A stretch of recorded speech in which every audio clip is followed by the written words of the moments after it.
Sabi natin doon sa ibang mga vlog natin na si Alan Peter Cayetano ay parang nagiging si Bato de la Rosa na po, na yung tipo ho bang nawawala na sa sarili talaga, 'no?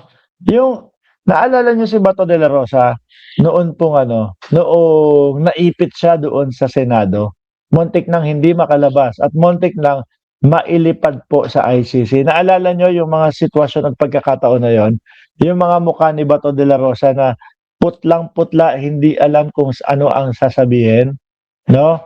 Na halos umabot sa punto na parang, tatanga-tanga tanga na nagkakanta-kanta doon sa Senado. Gano'n na din yung nakikita ko papunta kay Alan Peter Cayetano ho, mga bossing. At hindi lang pala ako ang nakakapansin at hindi lang din ho kayo ang nakakapansin, kay Alan Peter Cayetano. Dahil ho, mga kababayan, mismong etong si Erwin Tulfo, yun na din po ang sinasabi, mga bossing. Ano po, pakinggan niyo po si Erwin Tulfo, ha? Diferensya sa pag-iisip. I think he started Umpisa pa lang ho, eh, 'no? Unang banat pa lang, eh, mukhang may diferensya na sa pag-iisip. diferensya sa pag-iisip. I think he started this actuation nung mapapatalsik siya as a Senate President. Nag-iba ng takbo Yes, ng isip ni Senator Alan. Kaya nga, totoo, doon ko din ho nakita 'yan. Nung una, happy pa, eh.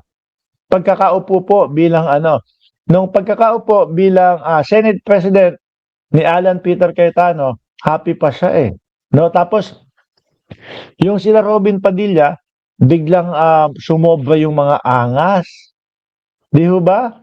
Biglang sumobra yung mga angas nila Robin Padilla, nag-iba ugali nila, akala mo naging wild, akala mo, hindi na matatapos yung pagiging Senate presidency ni Alan Peter Cayetano. Eh, sinama po, mga bossing, ilang araw ilang araw lang napatalsik na, doon na nag-uumpisa, 'no? Na yung umuugong na, babawiin na, papalitan siya, bilang Senate President kasi nga hindi nagustuhan yoong mga nangyari sa ilalim ng pagiging Senate President niya. Biruin mo, ilang araw lang 'yon, ha, pero may putukan pa. 'Di ho ba? Ilang araw lang ho na naging Senate President si Alan Peter Cayetano, pero meron pang 27 bala na nakawala o pinakawalan, 'no, doon sa kampo pa ho nila, mga bossing. Siyempre yung ibang mga senador diyan, napapaisip, bakit ba ako dito nasama sa majority ni Alan Peter Cayetano? Tapos ang gulo-gulo, mapapanood pa yung mga pagba-vlog ni Peter Cayetano. Doon din ano nagsimula yun, eh, yung nagsinungaling siya sa mamamayang Pilipino. Ang sabi niya, eh, sino ba naman ang hindi matutuwa, 'no? Maging Senate President ka nang hindi mo kinakausap, nang hindi mo, kinukumbinse, hindi mo liniligawan itong mga senador na ito. Tapos ibinuko siya ni Robin Padilla na siya naman pala yung kumolekta nung mga tao para iluklok, iupo siya sa pagiging Senate President. Diyan na nag-umpisa hanggang doon sa nag-live na si Cayetano. Eto po, pinuputukan po kami, oh. Hinahanap ko nga po dito sa bunganga niya, kung saan po banda pinutukan. Eh, wala, wala naman ho ako makita. Bagkus ang nakita ng mamamayang Pilipino at nalaman, eh, yung sila Aplaska na bata niya, ang nagpaputok doon sa NBI. Huwag din ho kayong magugulat, ha? 'No? Baka mamaya yung mga DDS sabihin na naman, naku, ayan si Peter Cayetano, inano na, talagang ginigipit na. Kasi po, last month yata yun, lagpas 30 araw na ba yon yung pagpapuputok at yung pagpapatakas kay Bato de la Rosa.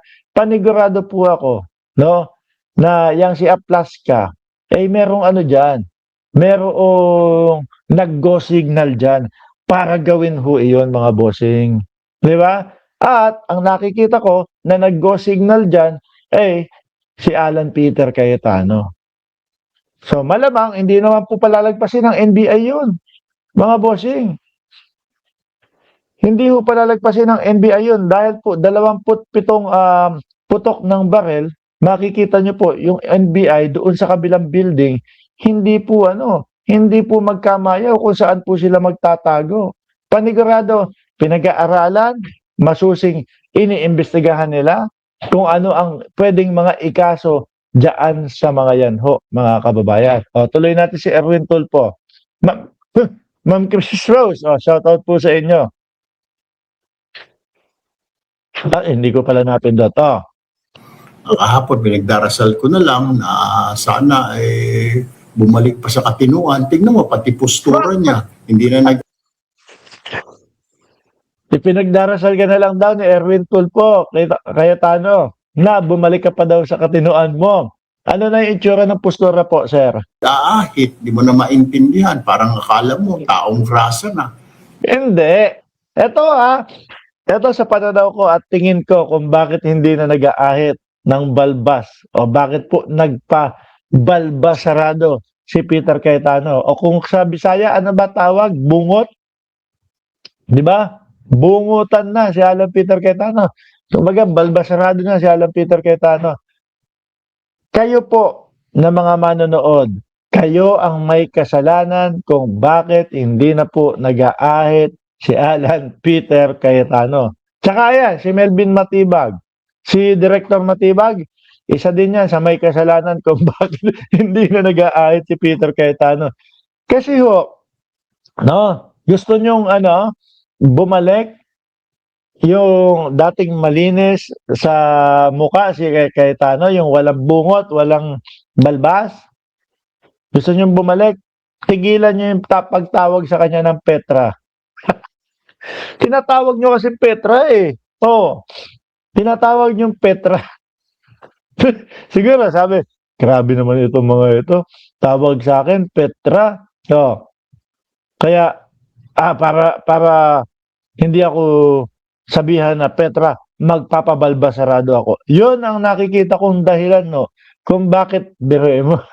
Ano sabi ng iba?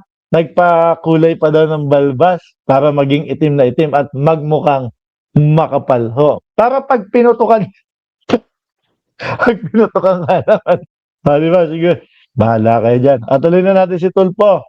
Yung mga forma niya, hindi, pati yung mga pananalita niya, parang out of the blues, biglang nag-i-snap na lang ng ganun. So, bigla na lang nagla-live. Sabi ni Sir Chris Angel, wag ng Petra.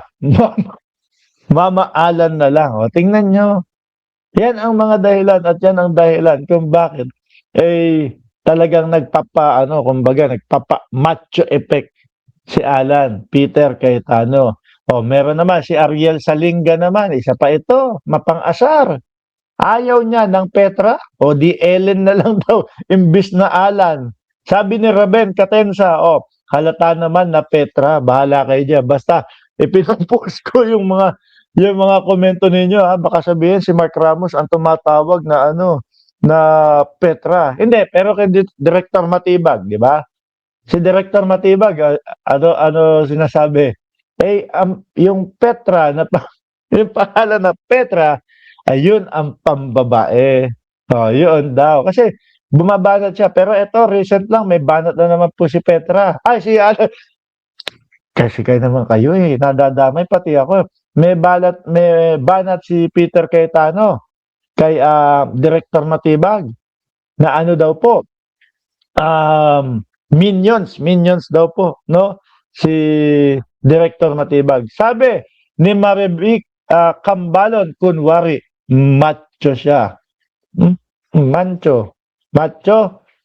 Anong macho? Tama ba yung pagkakabasa ko? Kunwari, macho siya. Macho!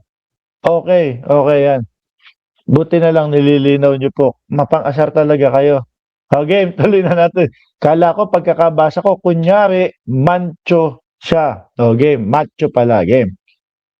intindihin nila siguro doon sa mga nakikinig sa programa mo ngayon, Christian. Let's just pray for Senator Alan Cayetano for his speedy recovery kasi I believe baka nagkaroon ng nervous breakdown nung matanggal siya 2 weeks lang. Very short-lived ang kanyang pagiging Senate President. Siguro pagdasal na lang natin. Tapos eto pa mga kababayan, isang malaking kinakaharap na problema ni Peter Cayetano yung mga flood control nga po. At ito, yung mga flood control, pinakamabigat tingin ko yung sa SEA Games.